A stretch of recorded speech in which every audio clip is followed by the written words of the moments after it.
الحمد للہ رب العالمین والصلاة والسلام علی سید الانبیاء والمرسلین اما بعد فاعوذ باللہ من الشیطان الرجیم بسم اللہ الرحمن الرحیم۔ سبق نمبر 91 پارٹ 3 تفسیر خزائن العرفان پارہ 26واں سورۃ الحجرات آیت نمبر 11 سے ترجمہ کنز الایمان مع تفسیر خزائن العرفان پڑھوں گا انشاءاللہ تعالی۔ آپ توجہ سے سماعت کریں گے تو اللہ کی رحمت سے خوب برکتیں حاصل ہوں گی۔ اے ایمان والو، نہ مرد مردوں سے ہنسیں۔ شان نزول، اس آیت کا نزول کئی واقعوں میں ہوا۔ پہلا واقعہ یہ ہے کہ ثابت بن قیس بن شماس کو ثقل سماعت تھا۔ جب وہ سید عالم صلی اللہ تعالی علیہ وسلم کی مجلس شریف میں حاضر ہوتے تو صحابہ انہیں آگے بٹھاتے اور ان کے لیے جگہ خالی کر دیتے تاکہ وہ حضور کے قریب حاضر رہ کر کلام مبارک سن سکیں۔ ایک روز انہیں حاضری میں دیر ہو گئی اور مجلس شریف خوب بھر گئی۔ اس وقت ثابت آئے اور قاعدہ یہ تھا کہ جو شخص ایسے وقت آتا اور مجلس میں جگہ نہ پاتا تو جہاں ہوتا کھڑا رہتا۔ ثابت آئے تو وہ رسول کریم صلی اللہ علیہ وسلم کے قریب بیٹھنے کے لیے لوگوں کو ہٹاتے ہوئے یہ کہتے چلے کہ جگہ دو جگہ دو، یہاں تک کہ وہ حضور کے قریب پہنچ گئے اور ان کے اور حضور کے درمیان میں صرف ایک شخص رہ گیا۔ انہوں نے اس سے بھی کہا کہ جگہ دو۔ اس نے کہا کہ تمہیں جگہ مل گئی، بیٹھ جاؤ۔ ثابت غصہ میں آ کر اس کے پیچھے بیٹھ گئے اور جب دن خوب روشن ہوا تو ثابت نے اس کا جسم دبا کر کہا کہ کون؟ اس نے کہا کہ میں فلاں شخص ہوں۔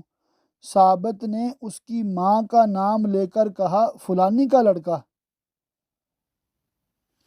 اس پر اس شخص نے شرم سے سر جھکا لیا، اور اس زمانہ میں ایسا کلمہ آر دلانے کے لیے کہا جاتا تھا۔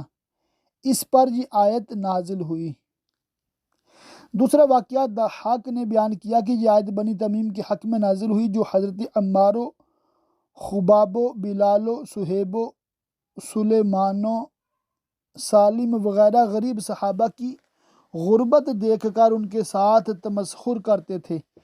ان کے حق میں یہ آیت نازل ہوئی اور فرمایا گیا کہ مرد مردوں سے نہ ہنسیں، یعنی مالدار غریبوں کی ہنسی نہ بنائیں، نہ عالی نسب غیر ذی نسب کی، نہ تندرست اپاہج کی، نہ بینا اس کی جس کی آنکھ میں عیب ہو۔ عجب نہیں کہ وہ ان ہنسنے والوں سے بہتر ہوں صدق و اخلاص میں، اور نہ عورتوں سے دور نہیں کہ وہ ان ہنسنے والیوں سے بہتر ہوں۔ شان نزول، یہ آیت ام المومنین حضرت صفیہ بنت حیی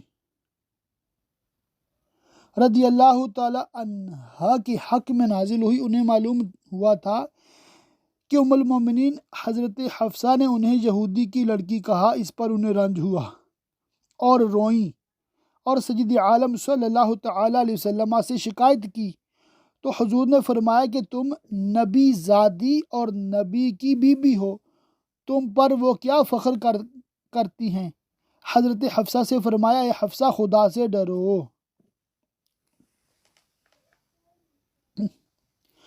اور آپس میں طعنہ نہ کرو، ایک دوسرے پر عیب نہ لگاؤ۔ اگر ایک مومن نے دوسرے مومن پر عیب لگایا تو گویا اپنے ہی آپ کو عیب لگایا، اور ایک دوسرے کے برے نام نہ رکھو جو انہیں ناگوار معلوم ہوں۔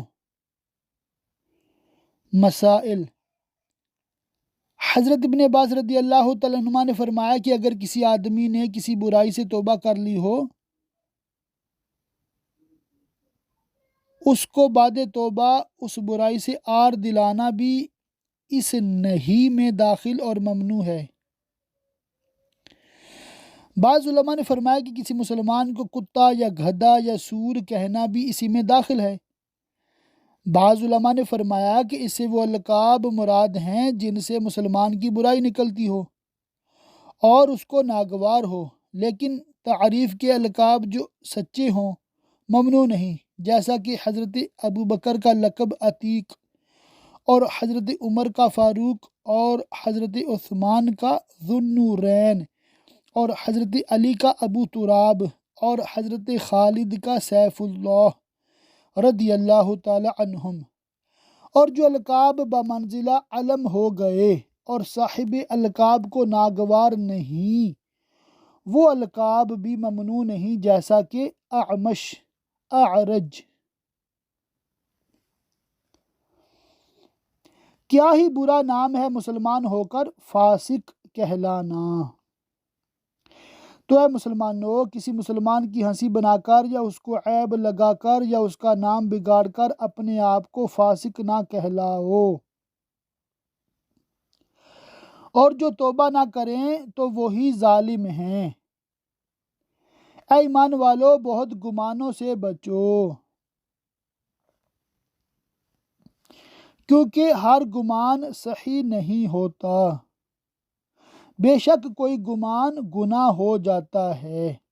مسئلہ: مومن صالح کے ساتھ برا گمان ممنوع ہے، اسی طرح اس کا کوئی کلام سن کر فاسد معنی مراد لینا باوجود کہ اس کے دوسرے صحیح معنی موجود ہوں اور مسلمان کا حال ان کے موافق ہو، یہ بھی گمان بد میں داخل ہے۔ سفیان ثوری رضی اللہ تعالیٰ عنہ نے فرمایا، گمان دو طرح کا ہے، ایک وہ کہ دل میں آئے اور زبان سے بھی کہہ دیا جائے، یہ اگر مسلمان پر بدی کے ساتھ ہے گناہ ہے۔ دوسرا یہ کہ دل میں آئے اور زبان سے نہ کہا جائے، یہ اگرچہ گناہ نہیں مگر اس سے بھی دل خالی کرنا ضرور ہے۔ مسئلہ: گمان کی کئی قسمیں ہیں، ایک واجب ہے، وہ اللہ کے ساتھ اچھا گمان رکھنا، ایک مستحب، وہ مومن صالح کے ساتھ نیک گمان، ایک ممنوع حرام، وہ اللہ عز و جل کے ساتھ برا گمان کرنا اور مومن کے ساتھ برا گمان کرنا، ایک جائز، وہ فاسق معلن کے ساتھ ایسا گمان کرنا جیسے افعال اس سے ظہور میں آتے ہوں، اور عیب نہ ڈھونڈو، یعنی مسلمانوں کی عیب جوئی نہ کرو اور ان کے چھپے حال کی جستجو میں نہ رہو جسے اللہ تعالیٰ نے اپنی ستاری سے چھپایا۔ حدیث شریف میں ہے، گمان سے بچو، گمان بڑی جھوٹی بات ہے، اور مسلمانوں کی عیب جوئی نہ کرو، ان کے ساتھ حرص و حسد، بغض، بے مروتی نہ کرو، اے اللہ تعالیٰ کے بندو بھائی بنے رہو جیسا تمہیں حکم دیا گیا۔ مسلمان کا بھائی ہے، اس پر ظلم نہ کرے، اس کو رسوا نہ کرے، اس کی تحقیر نہ کرے۔ پھر اپنے سینے کی طرف اشارہ کرتے ہوئے فرمایا، تقویٰ جہاں ہے، تقویٰ جہاں ہے، تقویٰ جہاں ہے۔ آدمی کے لیے یہ برائی بہت ہے کہ اپنے مسلمان بھائی کو حقیر دیکھے۔ ہر مسلمان پر حرام ہے، اس کا خون بھی، اس کی آبرو بھی، اس کا مال بھی۔ اللہ تعالیٰ تمہارے جسموں اور صورتوں اور عملوں پر نظر نہیں فرماتا، لیکن تمہارے دلوں پر نظر فرماتا ہے۔ حدیث: جو بندہ دنیا میں دوسرے کی پردہ پوشی کرتا ہے، اللہ تعالیٰ روز قیامت اس کی پردہ پوشی فرمائے گا۔ اور ایک دوسرے کی غیبت نہ کرو۔ حدیث شریف میں ہے کہ غیبت یہ ہے کہ مسلمان بھائی کی پیٹھ پیچھے ایسی بات کہی جائے جو اسے ناگوار گزرے، اگر وہ بات سچی ہے تو غیبت ہے، ورنہ بہتان۔ کیا تم میں کوئی پسند رکھے گا کہ اپنے مرے بھائی کا گوشت کھائے؟ تو یہ تمہیں گوارا نہ ہوگا۔ تو مسلمان بھائی کی غیبت بھی گوارا نہ ہونی چاہیے، کیونکہ اس کو پیٹھ پیچھے برا کہنا اس کے مرنے کے بعد اس کا گوشت کھانے کے مثل ہے۔ کیونکہ جس طرح کسی کا گوشت کاٹنے سے اس کو ایذا ہوتی ہے، اسی طرح اس کو بدگوئی سے قلبی تکلیف ہوتی ہے، اور در حقیقت آبرو گوشت سے زیادہ پیاری ہے۔ شان نزول: سید عالم صلی اللہ تعالی علیہ وآلہ وسلم جب جہاد کے لیے روانہ ہوتے اور سفر فرماتے تو ہر دو مالداروں کے ساتھ ایک غریب مسلمان کو کر دیتے کہ وہ غریب ان کی خدمت کرے، وہ اسے کھلائیں پلائیں، ہر ایک کا کام چلے۔ اسی طرح حضرت سلمان رضی اللہ تعالیٰ عنہ دو آدمیوں کے ساتھ کیے گئے تھے۔ ایک روز وہ سو گئے اور کھانا تیار نہ کر سکے تو ان دونوں نے انہیں کھانا طلب کرنے کے لیے رسول کریم صلی اللہ تعالیٰ علیہ وسلم کی خدمت میں بھیجا۔ حضور کے خادم مطبخ حضرت اسامہ رضی اللہ تعالیٰ عنہ تھے۔ ان کے پاس کچھ رہا نہ تھا۔ انہوں نے فرمایا کہ میرے پاس کچھ نہیں۔ حضرت سلمان رضی اللہ تعالیٰ عنہ نے یہی آ کر کہہ دیا تو ان دونوں رفیقوں نے کہا کہ حضرت اسامہ رضی اللہ تعالیٰ عنہ نے بخل کیا۔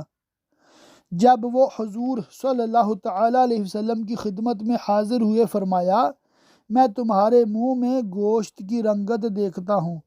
انہوں نے عرض کیا ہم نے گوشت کھایا ہی نہیں۔ فرمایا تم نے غیبت کی، اور جو مسلمان کی غیبت کرے اس نے مسلمان کا گوشت کھایا۔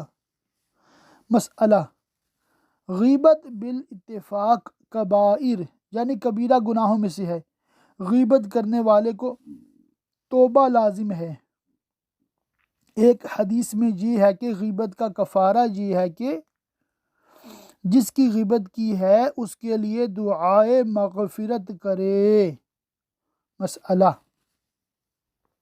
فاسق معلن کے عیب کا بیان غیبت نہیں۔ حدیث شریف میں ہے کہ فاجر کے عیب بیان کرو کہ لوگ اس سے بچیں۔ مسئلہ: حضرت حسن رضی اللہ تعالیٰ عنہ سے مروی ہے کہ 3 شخصوں کی حرمت نہیں: ایک صاحب ہوا یعنی بد مذہب، دوسرا فاسق معلن، تیسرا بادشاہ ظالم۔ یعنی ان کے عیوب بیان کرنا غیبت نہیں۔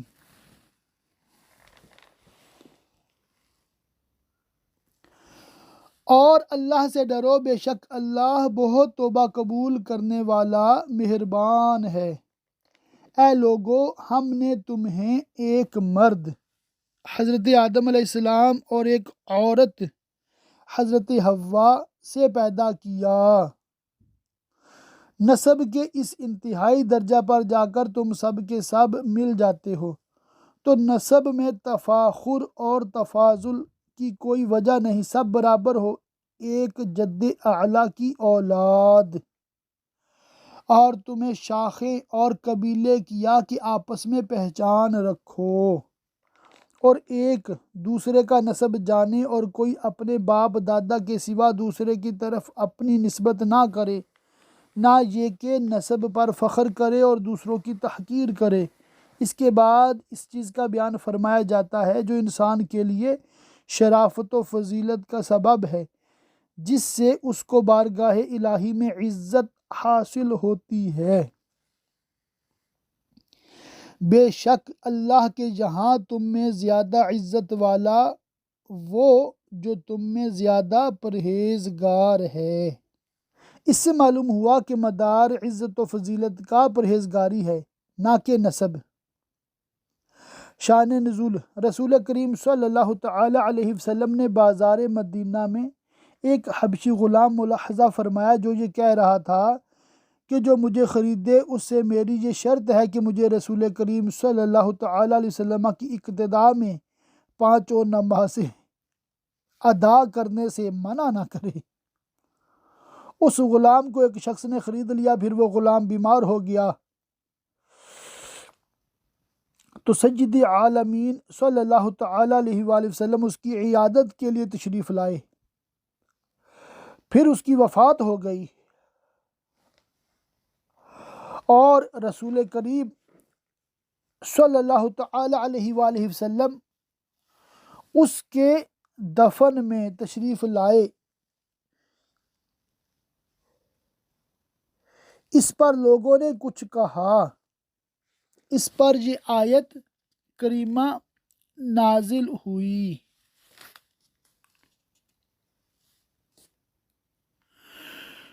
بے شک اللہ جاننے والا خبردار ہے۔ گنوار بولے ہم ایمان لائے۔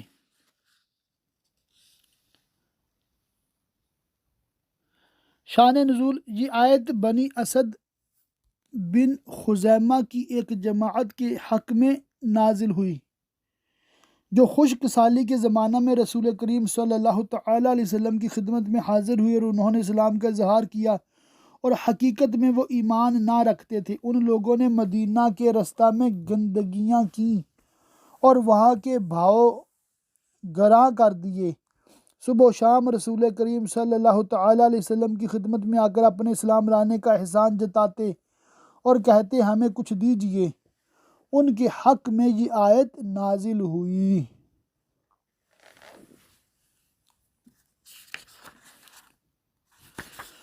تم فرماؤ تم ایمان تو نہ لائے صدق دل سے، ہاں یوں کہو کہ ہم مطیع ہوئے ظاہر میں، اور ابھی ایمان تمہارے دلوں میں کہاں داخل ہوا۔ مسئلہ، محض زبانی اقرار جس کے ساتھ قلبی تصدیق نہ ہو معتبر نہیں، سے آدمی مومن نہیں ہوتا۔ اطاعت و فرما برداری اسلام کے لغوی معنی ہیں، اور شرعی معنی میں اسلام اور ایمان ایک ہیں، کوئی فرق نہیں۔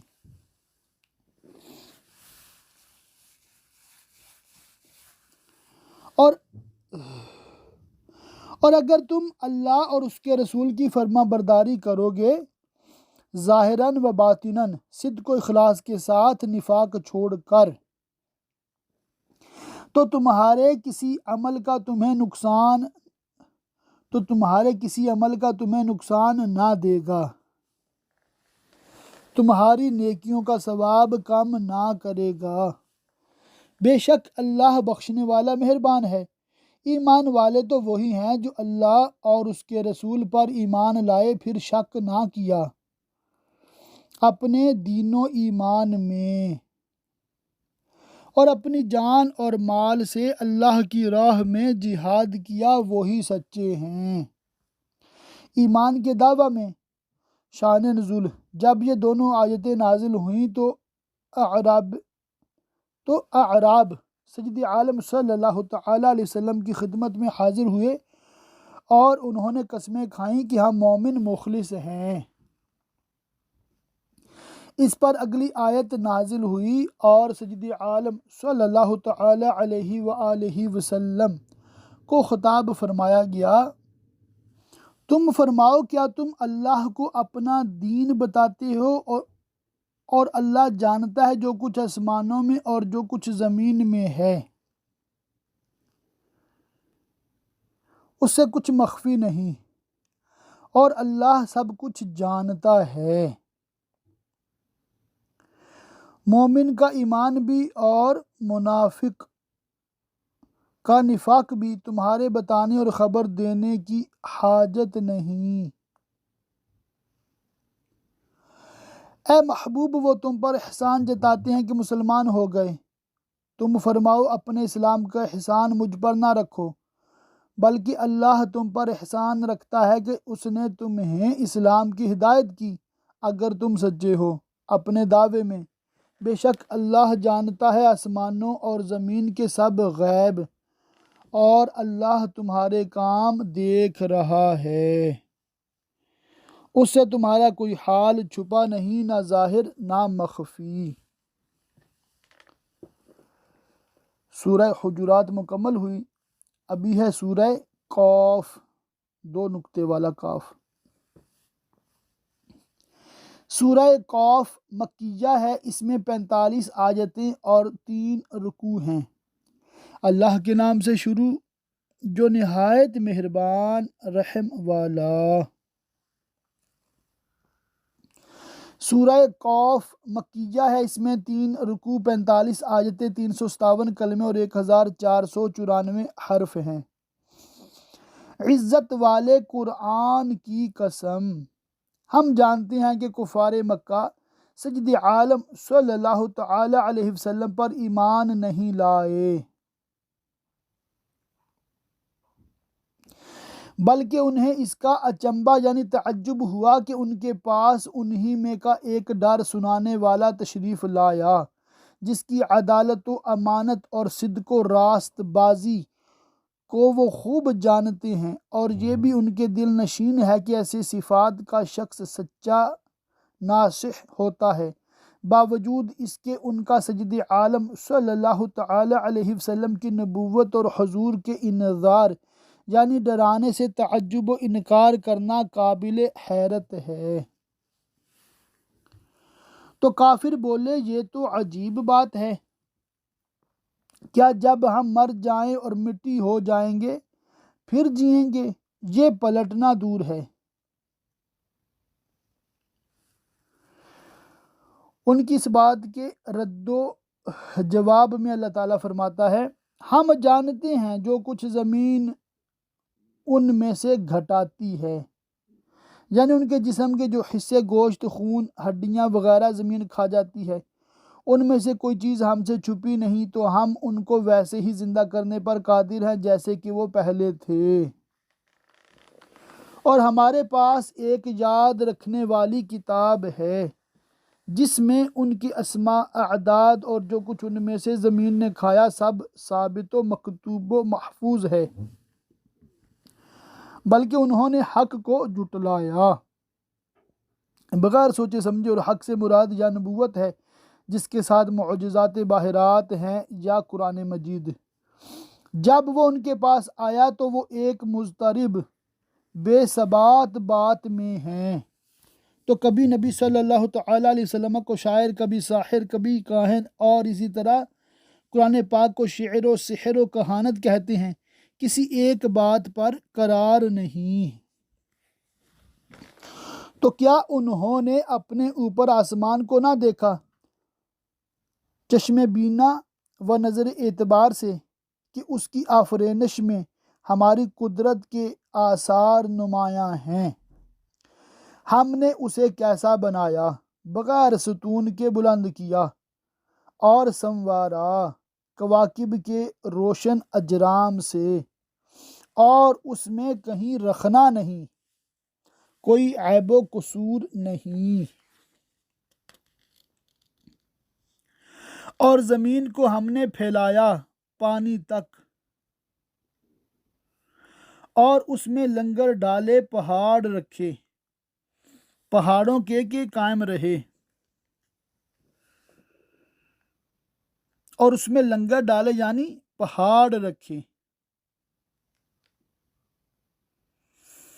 پہاڑوں کے قائم رہے، اور اس میں ہر بارونق جوڑا اگایا، سوجھ اور سمجھ کہ اسے بینائی و نصیحت حاصل ہو،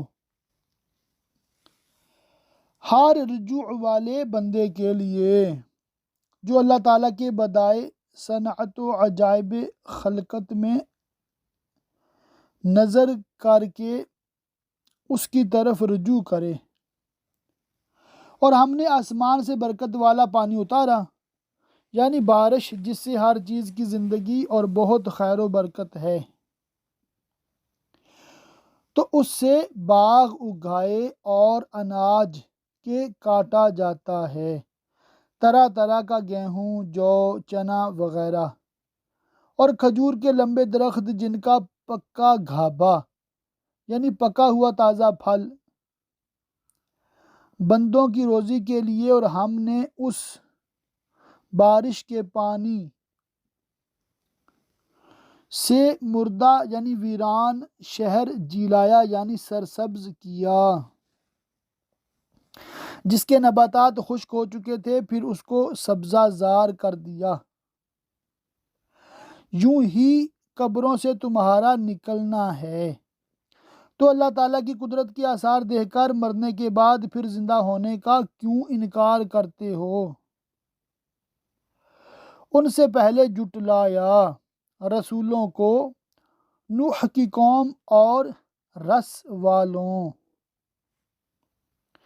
رس ایک کنواں ہے جہاں یہ لوگ مع اپنے مویشیوں کے مقیم تھے اور بتوں کو پوجتے تھے۔ یہ کنواں زمین میں دھنس گیا اور اس کے قریب کی زمین بھی، یہ لوگ اور ان کی اموال اس کے ساتھ دھنس گئے۔